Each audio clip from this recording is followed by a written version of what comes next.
Platyhelminthes yang berasal dari bahasa Yunani. Platy yang memiliki arti pipi, serta helminthes artinya adalah cacing.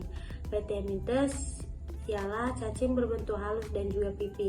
Triboblastik memiliki 3 lapisan embrionik serta juga selomata, tidak mempunyai rongga tubuh.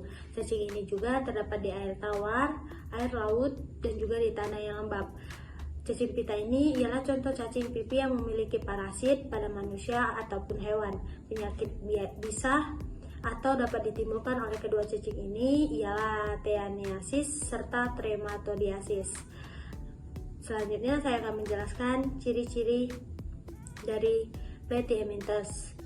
Ciri utamanya yaitu bentuk tubuh pipi dan simetris bilateral, aslomata atau belum memiliki rongga tubuh, bersifat hermafrodit, serta memiliki sistem organ sederhana. Misalnya, sistem pencernaan terdiri atas mulut, faring, usus, dan tanpa anus.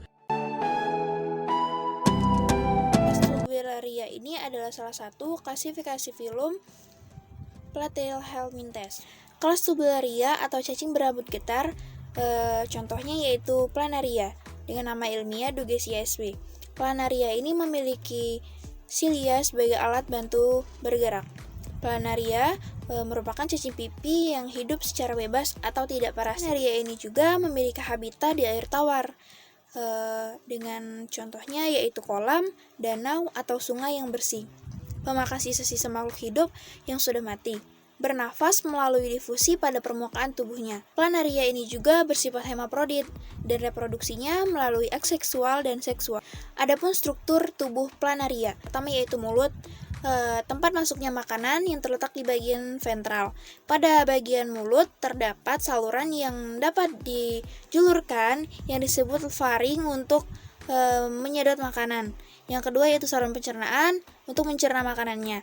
Yang ketiga yaitu bitik mata, adalah alat indera digunakan untuk mendeteksi cahaya. Karena Planaria ini juga menyukai gelap. Dan yang keempat yaitu aurikel. Aurikel ini berfungsi sebagai organ pencium. Dan yang terakhir yaitu Protonephridia, merupakan saluran yang berfungsi untuk menghubungkan pori-pori dengan sel api sebagai organ ekskresi. Kelas Trematoda atau cacing hisap merupakan cacing parasit internal. Contohnya cacing hati, Fasciola hepatica dan Clonoris sp.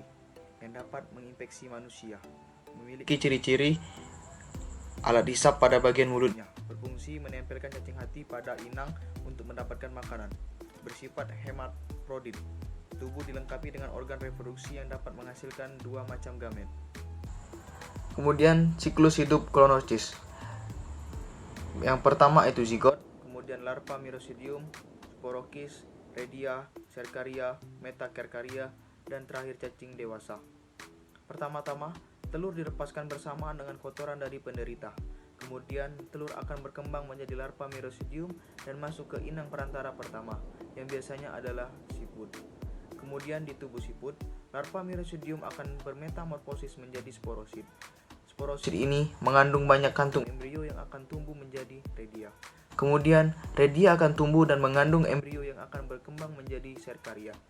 Kemudian, cercaria yang dihasilkan akan berpindah dari inang perantara pertama ke inang perantara kedua. Biasanya adalah ikan. Pada tubuh ikan, Metacercaria akan membentuk kista. Kemudian ikan yang terinfeksi dan dimakan oleh manusia, maka kista akan berkembang menjadi cacing hati dewasa. Yang terakhir, siklus hidup Fasciola hepatica. Yang pertama itu zigot, kemudian larva Miracidium, sporosit, redia, cercaria, metacercaria, dan terakhir cacing dewasa. Pertama-tama, telur dilepaskan bersamaan dengan kotoran dari penderita. Kemudian telur akan berkembang menjadi larva Miracidium dan masuk ke inang perantara pertama. Biasanya adalah siput. Di tubuh siput, larva Miracidium akan bermetamorfosis menjadi sporosit. Kemudian, sporosit ini mengandung banyak kantung embrio yang akan tumbuh menjadi redia. Kemudian, redia akan tumbuh dan mengandung embrio yang akan berkembang menjadi cercaria. Cercaria yang dihasilkan akan berpindah dan menempel pada tumbuhan air membentuk kista metacercaria. Dan tumbuhan yang mengandung kista dimakan oleh domba, maka kista akan berkembang menjadi cacing hati dewasa. Kestoda. Kestoda adalah kelas cacing dari film Pelatih Helminthus dan sebagian besar cacing ini berada di subkelas Eukestoda yang biasa disebut cacing pita. Ciri-ciri dari Kestoda ini ada sebagai berikut. Yang pertama itu dia bentuknya pipih, panjang seperti pita. Yang kedua, tubuhnya bersegmen-segmen yang setia yang biasa disebut proploid. Yang ketiga, tubuhnya tertutup retikular.